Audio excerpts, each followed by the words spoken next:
Muy buenas tardes y bienvenidos al Ateneo número 608 dentro del espacio de formación de la Residencia Interdisciplinaria de Informática en Salud del Hospital Italiano de Buenos Aires. Mi nombre es Jimena Flores, soy médica residente de segundo año y el Ateneo del día de hoy se titula La integración de la historia clínica electrónica y los datos de salud generados por los pacientes, análisis de outcomes clínicos. Este es el segundo Ateneo del track de Informática para la Comunidad, coordinado por la doctora Lucila Brochansky, y como siempre, les recordamos que la siguiente presentación es una iniciativa del Hospital Italiano de Buenos Aires y tiene lugar dentro de una instancia de aprendizaje dentro del marco de la Residencia de Informática en Salud.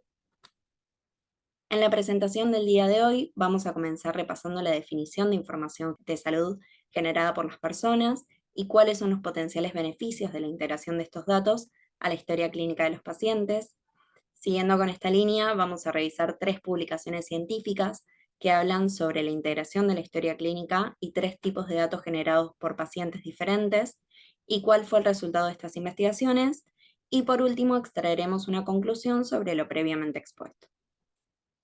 Entonces, vamos a empezar revisando las definiciones aportadas por la Oficina del Coordinador Nacional de Tecnología de la Información Sanitaria, que en su Manual de Tecnologías Informáticas en Salud define a los datos sanitarios generados por los pacientes o Patient Generated Health Data como datos relacionados con la salud creados y registrados por o a partir de pacientes fuera del entorno clínico para ayudar a abordar un problema de salud. Los datos de salud recolectados incluyen, entre otros, el historial médico, el historial de tratamientos, datos biométricos, síntomas y elecciones del estilo de vida. Algunos ejemplos de este tipo de datos son el control de la glucemia o las lecturas de la tensión arterial mediante dispositivos de uso doméstico o el seguimiento del ejercicio y de dieta mediante aplicaciones móviles. Estos datos, que en el pasado se recolectaban exclusivamente en el consultorio o en los ambientes hospitalarios, es cada vez más frecuente y común que su recolección surja de forma espontánea por parte de los pacientes. Esto sucede debido principalmente al avance de las herramientas y el consecuente uso masivo de dispositivos tecnológicos. Gracias a la popularización de los dispositivos wearables y las aplicaciones móviles de salud, la cantidad y la calidad de estos datos fue en aumento y comenzaron a surgir nuevas preguntas desde el punto de vista de gestión sanitaria. Entre las preguntas que surgieron, una de ellas, y quizás la más importante, es ¿qué hacemos con toda esta información? El uso y el intercambio de este tipo de datos en la atención sanitaria y la investigación puede ser útil para recopilar información importante sobre cómo se encuentran los pacientes entre las visitas médicas, proporcionar información para su uso en la toma de decisiones compartidas sobre la gestión de los cuidados preventivos y crónicos, y por último, ofrecer posibles ahorros de costos y mejoras en la calidad, la coordinación de la atención y la seguridad del paciente. Según la ONC, los datos de salud generados por los pacientes pueden complementar los datos clínicos existentes, rellenando lagunas de información y proporcionando una imagen más completa y holística de la salud actual de los pacientes. Estos datos se diferencian de los datos generados en los entornos clínicos en 2 aspectos importantes. Punto número 1, son los pacientes y no los profesionales de salud los principales responsables de capturar o registrar estos datos, y también son ellos mismos quienes deciden cómo compartir o distribuir estos datos generados. El uso de estos datos entonces ofrece la posibilidad de capacitar a los pacientes para que participen activamente en su atención sanitaria y gestionar mejor su salud, siempre que se asegure una adecuada adherencia para el registro de los mismos por parte de las personas. Para los médicos, el uso de estos datos puede proporcionar una perspectiva integral de los cambios en el estado de salud de los pacientes a lo largo del tiempo, y para los investigadores, el uso de datos generados por los pacientes puede proporcionar acceso a un conjunto de datos más amplio y diverso.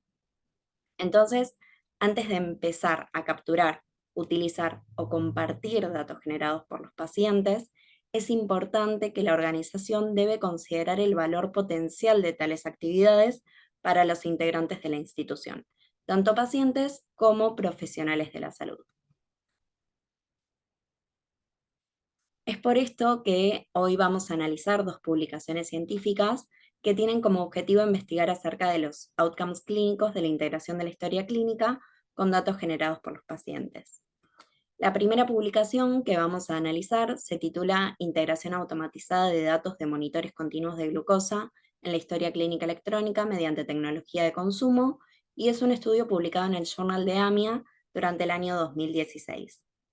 En esta publicación se describe la implementación de un piloto para la integración de un monitor continuo de glucosa a la historia clínica de un centro de salud. En este piloto de 3 meses de duración, se buscó integrar los datos de un sensor de la concentración de glucosa intersticial, recolectados de forma pasiva en intervalos de 5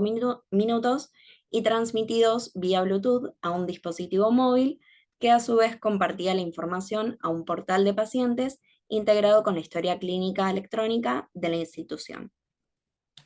En este caso, se seleccionaron 10 pacientes pediátricos con diabetes tipo 1 que previamente ya utilizaban un monitor de glucosa.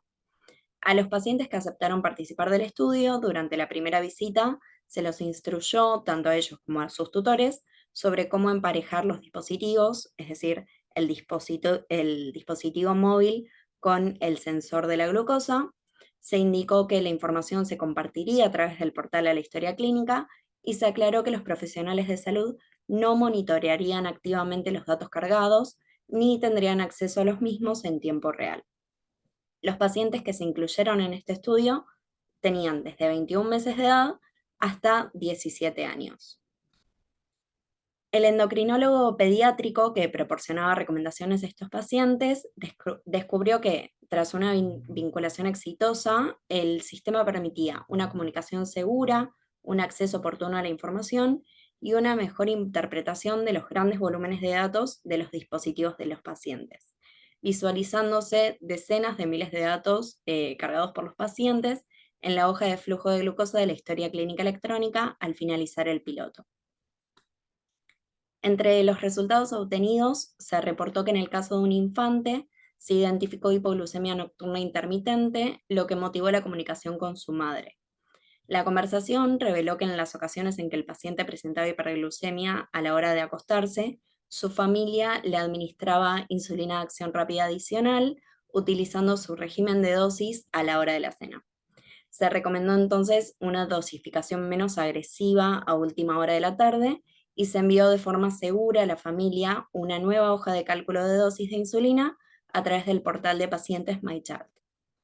La monitorización posterior demostró la resolución de este cuadro de hipoglucemia nocturna en el caso de este paciente. Otro resultado reportado indicaba que los 4 adolescentes del proyecto piloto participaron activamente entre las consultas utilizando la mensajería del portal. Por ejemplo, la publicación mencionaba el caso donde se inició una conversación con un adolescente y su madre para explorar una hiperglucemia notable después de las comidas, que, a pesar de la recomendación de una dosificación de insulina más agresiva para la ingesta de carbohidratos, la monitorización remota demostró una mejora mínima. Las conversaciones posteriores ayudaron a identificar que la paciente no incluía el número de raciones al calcular el contenido de carbohidratos de las comidas, lo que motivó la consulta con un nutricionista para revisar la técnica de recuento de carbohidratos, dando lugar en este caso a una mejora de la hiperglucemia postprandial. En otro caso, otro de los participantes adolescentes sufría hipoglucemia nocturna recurrente 2 noches entre semana. Cuando él y su madre fueron informados de esta pauta, el médico explicó que las noches en las que se producían estas hipoglucemias se debían a prácticas deportivas y probablemente una disminución de las necesidades de insulina. Sugirió entonces disminuir la dosis de insulina basal en esas noches concretas, lo que dio lugar en este caso también a la resolución del patrón que presentaba este paciente. Los autores de esta publicación remarcan que, si bien el estudio de investigación fue llevado a cabo con pocos pacientes y poca variedad de dispositivos, el mismo puede resultar útil para demostrar la factibilidad de la integración de los sensores de glucosa con la historia clínica y cómo puede mejorar el tratamiento por parte de los profesionales de salud al tener una visión completa y longitudinal de la salud de los pacientes. En este caso, tal y como plantean los autores, si bien la información contenida en la publicación es prometedora, la evidencia reportada es muy escasa e insuficiente para extrapolar a la población general. En la siguiente publicación, titulada Eficacia del autocuidado personalizado de la diabetes mediante una aplicación móvil integrada en la historia clínica electrónica en pacientes con diabetes tipo 2, se realizó un ensayo controlado randomizado de 26 semanas de duración y fue publicado en julio de 2022. Este estudio fue llevado a cabo en Corea en 2 hospitales universitarios separados desde agosto de 2019 hasta diciembre del 2021. En este proyecto se diseñó un sistema de gestión mediante una aplicación móvil integrada a la historia clínica electrónica con el objetivo de apoyar el autocuidado de pacientes con diabetes mellitus tipo 2.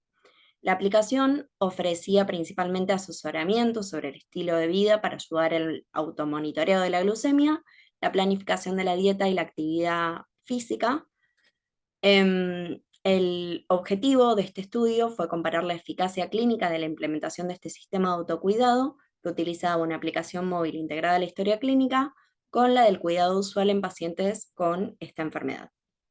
También se comparó la eficacia de este sistema con y sin feedback por parte de los profesionales de salud. Los pacientes de entre 19 y 74 años con diabetes tipo 2, un nivel de hemoglobina glicosilada mayor a 7,5% y un índice de masa corporal mayor a 18,5, que podían utilizar un smartphone y consintieron participar, fueron elegibles para este estudio. Los participantes que utilizaban bombas de insulina, que estaban embarazadas, que padecían enfermedades médicas graves como insuficiencia renal terminal, insuficiencia cardíaca y cáncer, o que tenían dificultades para realizar actividad física, fueron excluidos de este estudio. De este estudio participaron 279 pacientes, de los cuales 10 revocaron el consentimiento informado y 234 completaron la intervención llegando a la semana 26. Algunas de las características de la población del estudio, incluyendo sexo, edad y algunos hábitos personales, se pueden observar en la tabla 1 en esta diapositiva. Otras características de la población que se tuvieron en cuenta al momento de llevar a cabo el estudio fueron el nivel de educación, las comorbilidades, las complicaciones producto de la diabetes, la medicación que consumían estos pacientes y algunos valores de laboratorio, como se pueden ver en esta diapositiva. Se tomaron entonces a estos 269 participantes y fueron asignados aleatoriamente a uno de 3 grupos. Los grupos entonces iban a contar con diferentes intervenciones. El primer grupo iba a contar con los cuidados usuales recomendados por la Asociación de Diabetes Coreana. El segundo grupo utilizaría la aplicación de autocuidado desde el dispositivo móvil, sumado a los cuidados usuales. Y el tercer grupo contaría con la aplicación, los cuidados usuales y además tendría el feedback bidireccional y personalizado por parte de los médicos tratantes. A todos los participantes se les proveyó de un glucómetro cuya información se transmitía automáticamente a la historia clínica. Se les indicó que realicen 4 mediciones de glucemia antes de las comidas y 2 horas después, que registren los valores y lleven la información a la consulta.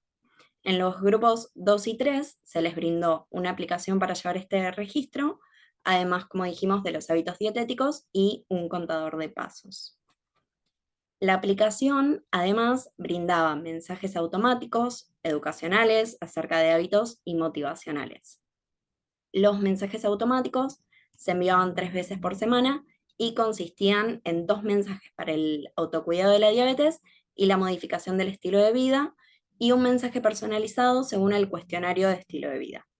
En el tercer grupo se enviaron mensajes personalizados cada 2 semanas por parte del equipo médico relacionados al autocuidado de la diabetes o modificaciones del estilo de vida. Todos los pacientes concurrieron a la consulta con el profesional de salud a los 3 meses de comenzado el estudio. En estas visitas, los médicos realizaban entrevistas cara a cara con sus pacientes, revisaban los datos cargados en la historia clínica y realizaban intervenciones individualizadas basadas en estos datos.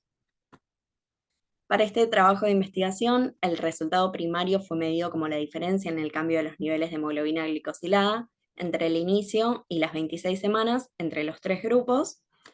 El resultado secundario fueron los cambios en los niveles de hemoglobina glicosilada y glucemia en ayunas entre los grupos entre el inicio y las 26 semanas de comenzado el estudio. Las tasas de obtención de un nivel de hemoglobina glicosilada menor a 7% se evaluaron a las 12 y a las 26 semanas, y además a las 26 semanas se evaluaron los cambios en el estilo de vida basados en los registros de actividad física y dieta, los factores de riesgo cardiometabólicos, como el peso corporal, la presión arterial y el perfil lipídico, la satisfacción y la adherencia al programa, la frecuencia de hipoglucemias y los cambios en la evaluación del modelo de homeostasis, de la resistencia a la insulina y la función de las células beta. La adherencia en este caso se definió como la proporción de participación en la intervención utilizando la aplicación, incluyendo la medición de glucosa en sangre y la confirmación de la retroalimentación durante un periodo de 24 semanas. Las variables exploratorias de evaluación incluyeron cambios en las prescripciones de diabetes, la frecuencia de automonitoreo de la glucemia y el índice de masa corporal. La satisfacción de los participantes se evaluó en los dos grupos de intervención mediante una encuesta de satisfacción desarrollada localmente a las 26 semanas. La encuesta incluía preguntas tipo Likert de 5 niveles que evaluaban la eficacia del autocuidado y diversas opiniones sobre el sistema iCarD, que es el de la aplicación móvil, como la facilidad y frecuencia de los mensajes de texto, la eficacia percibida y la disposición a continuar con el programa iCarD o recomendarlo a familiares o amigos. En cuanto a los resultados, el cambio en los niveles de hemoglobina glicosilada no difirió significativamente a las 26 semanas entre los tres grupos. Sin embargo, la reducción de los niveles de hemoglobina a las 12 semanas fue significativamente diferente entre los tres grupos. En el análisis posterior, solamente el grupo 3 mostró una disminución significativa de los niveles de hemoglobina glicosilada en comparación con el grupo 1. En el análisis de subgrupos, la disminución de los niveles de hemoglobina glicosilada entre los tres grupos solamente mostró una diferencia significativa a las 12 semanas, especialmente en los pacientes con menos de 65 años, los pacientes con una duración de la diabetes de más de 10 años, los pacientes con un índice de masa corporal mayor a 25, los pacientes con un nivel de péptido C mayor a 0,6 nanogramos por mililitro y aquellos que no recibieron tratamiento con insulina. En cuanto a la tasa de obtención de niveles de hemoglobina glicosilada menor a 7%, la misma aumentó entre los grupos 1 y 3 a las 12 semanas, pero la diferencia no fue significativa. En la tabla 3, que se muestra en esta diapositiva, se calculan otros cambios en los resultados clínicos y conductuales desde el inicio hasta el seguimiento. Los niveles de glucemia en ayunas se redujeron significativamente desde la línea de base hasta cada punto temporal en los tres grupos. Sin embargo, durante el periodo de intervención de 26 semanas, los cambios entre el peso corporal y el índice de masa corporal tampoco mostraron diferencias significativas entre los grupos del estudio. Por otro lado, la frecuencia de automonitoreo de la glucemia no mostró diferencias significativas entre los tres grupos a las 26 semanas, y sin embargo, en comparación con los pacientes del grupo 1, los de los dos grupos de usuarios de la aplicación tendieron a tener registros de automonitoreo más frecuentes a las 12 semanas. A su vez, la frecuencia media del automonitoreo mostró una correlación negativa con los valores de hemoglobina glicosilada. Por último, la actividad física, definida como el número de pasos diarios, no fue significativamente diferente entre los tres grupos de estudio a las 26 semanas de intervención. La tasa de logro del objetivo de actividad física, es decir, 10.000 pasos en este caso, fue mayor en los grupos 2 y 3 que en el grupo 1 a las 26 semanas, pero la diferencia en este caso tampoco fue significativa. Los cambios en el nivel de colesterol de lipoproteínas de baja densidad mostraron diferencias significativas entre los tres grupos a las 12 y a las 26 semanas. Los niveles de colesterol de baja densidad, LDL, en el grupo 1 disminuyeron en los grupos 2 y 3. Los niveles de LDL aumentaron en el grupo 1 y disminuyeron en los grupos 2 y 3 durante el periodo de seguimiento. En relación a la encuesta de satisfacción realizada a las 26 semanas, un total de 157 de los 182 participantes la completaron. La satisfacción de los participantes con la aplicación fue muy alta, tanto en el grupo 2 como en el grupo 3. En general, la mayoría de los pacientes estaban satisfechos con el sistema, entendían todos los mensajes, estaban dispuestos a utilizar la aplicación, consideraron que les ayudó a alcanzar sus objetivos y recomendaron el sistema a un familiar o amigo con diabetes mellitus tipo 2. En este caso, no hubo diferencias estadísticamente significativas entre los grupos 2 y 3 en cuanto a la adquisición de habilidades técnicas, la navegación por los servicios sanitarios o la manipulación del contenido de la aplicación. Los usuarios del sistema valoraron especialmente la comodidad de los informes de datos del automonitoreo a través de la transferencia inalámbrica automática desde el glucómetro a la aplicación sin necesidad de escribir directamente en el cuaderno o con la posibilidad de navegar por los datos personales acumulados en este caso. En resumen, podemos decir que la aplicación resultó ser una herramienta útil para disminuir los valores de hemoglobina glicosilada a corto plazo, pero no demostró diferencias significativas a largo plazo. Por otro lado, en relación a los resultados secundarios de este estudio, el uso de la aplicación demostró un aumento en los niveles de actividad física y reducción en los niveles de LDL, siendo estos factores de riesgo cardiovascular y cobrando una gran importancia en enfermedades metabólicas como lo es obviamente la diabetes tipo 2. Por último, las tasas de satisfacción del uso de la aplicación fueron muy altos, lo que favorecería la adherencia al sistema si se decidiera realizar estudios de investigación con metodologías similares en el futuro. La última publicación que voy a presentar el día de hoy es muy reciente, fue publicada en abril del 2023 y se titula Predicción de reingresos hospitalarios imprevistos mediante características clínicas y longitudinales de sensores portátiles. Para llevar a cabo este trabajo, se utilizaron datos multimodales de un conjunto de datos multiinstitucional disponible públicamente para predecir el reingreso hospitalario no planificado. En el mismo se integraron datos de la historia clínica con datos de dispositivos portátiles para desarrollar un modelo de aprendizaje automático que prediga los reingresos hospitalarios no planificados a los 90 días y evaluar el impacto añadido de las características de los dispositivos móviles.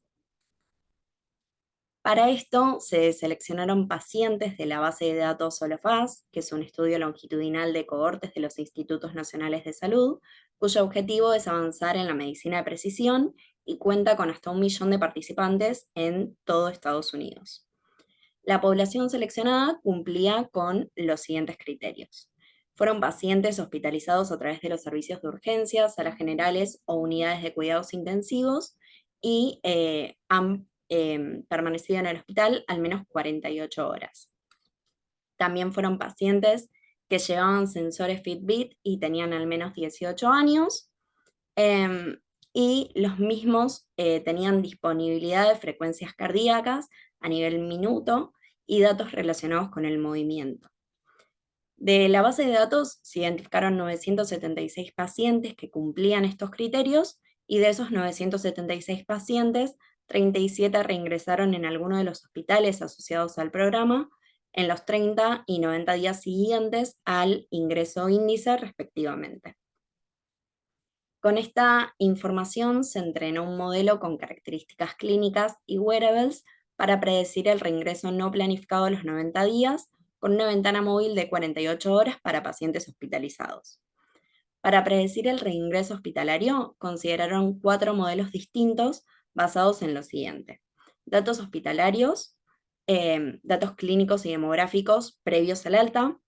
datos de Fitbit de resumen diario previos y posteriores al alta, Y por último, características combinadas de los modelos 1 al 3 con características de entropía derivadas de los datos de Fitbit a nivel de minuto.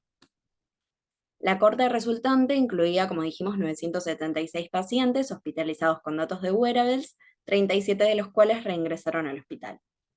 Utilizando la validación cruzada, el modelo de 90 días, que incluía características clínicas y wearables, alcanzó un área bajo la curva de 0,83. Sin las variables clínicas y utilizando únicamente las características de wearables antes y después del área del alta, el modelo de 90 días alcanzó un área bajo la curva de 0,74. Estos resultados demostraron que las características extraídas de los sensores portátiles constituyen una categoría prometedora de datos sanitarios para el desarrollo de modelos de predicción del reingreso hospitalario. La adición de los datos de wearables mejoran el rendimiento predictivo de un modelo que predice el reingreso a los 90 días solo con variables clínicas, ya que teniendo en cuenta solo los datos del preingreso hospitalario y las características demográficas de los pacientes, solamente se obtuvo un área bajo la curva de 0,73, pero al combinar estos datos con la información obtenida de los dispositivos wearables, el área bajo la curva aumentó a 0,83 y el valor predictivo positivo de 0,36 a 0,57. Vamos entonces a tratar de extraer algunas conclusiones de las 3 publicaciones que revisamos el día de hoy. Si bien las 3 abordaban el tema de integración de los datos generados por los pacientes, lo hacían desde diferentes miradas y con diseños de investigación diferentes. Por un lado, podemos concluir que la evidencia científica sobre los resultados positivos o negativos sobre la integración de este tipo de datos a las historias clínicas electrónicas todavía es muy escasa. Si bien la información generada es cada vez más y de mejor calidad, son pocos los programas institucionales que incorporan estos datos a sus registros. Aunque las barreras para estas integraciones son muchas, como por ejemplo la interoperabilidad de los sistemas, el acceso continuo a conexiones de Internet y la confidencialidad y seguridad de los datos recolectados, la integración de los sistemas es posible. Uno de los desafíos actuales es la escasez de estudios de investigación que aborden específicamente la integración de estos datos a la práctica clínica. Aunque se han realizado investigaciones preliminares, como vimos, todavía queda mucho por descubrir y comprender en términos de cómo aprovechar al máximo los datos generados por los pacientes y cómo integrarlos de manera efectiva en el sistema de atención médica. Esto nos ayudará a comprender mucho mejor el impacto real de la integración de estos datos en relación a la calidad de la atención y los resultados de salud a largo plazo. Otro aspecto crucial a considerar es cómo estos datos se integran de manera efectiva en el flujo de trabajo de los profesionales de la salud.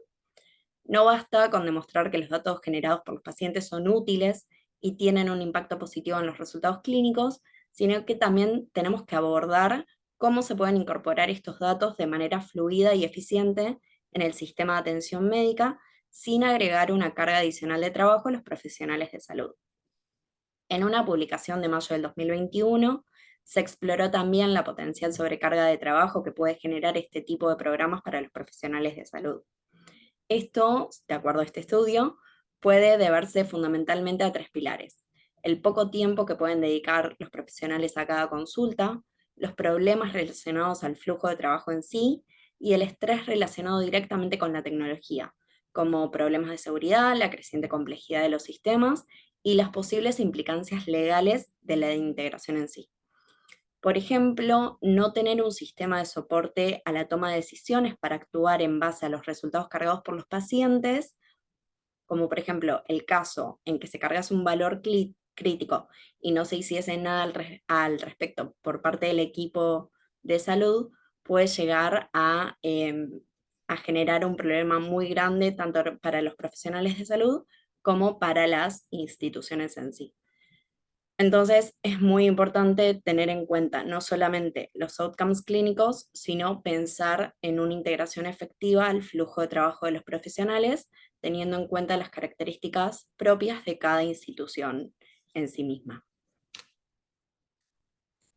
De esta manera damos por finalizado el Ateneo del día de hoy y los esperamos la semana próxima para el Ateneo número 609, que será presentado por el licenciado Javier Castro. Los esperamos.